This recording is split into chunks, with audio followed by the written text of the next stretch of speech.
Hello everyone, I'm Stacey and I'm the paper cutting tutor at Vitreus Art in Toaster.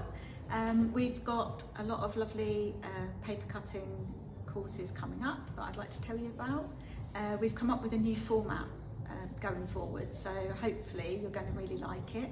It's where I bring lots of different templates in. It's going to be called Papercut Pick Your Pattern, and you'll be able to choose from a selection of templates ranging from quite easy to middle kind of ground if you've maybe done paper cutting before and you want to go a little bit further, and also I'll be bringing back some of the paper cutting templates that we've done previously and you might have missed out on.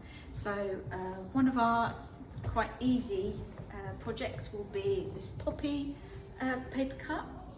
This is great if you've never done a paper cutting course before and everything else that we've advertised here looks a little bit out of your comfort zone. This is a really good one to experiment on.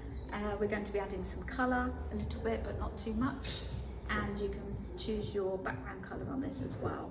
So this is a really nice easy one to start with, and hopefully all the templates will be really manageable, and I will take you right from the beginning, how to hold your scalpel if you've never held one before, right up into adding colour if that's what you'd like to do. You can go as minimalistic or as far as you like with these. So hopefully see you there soon.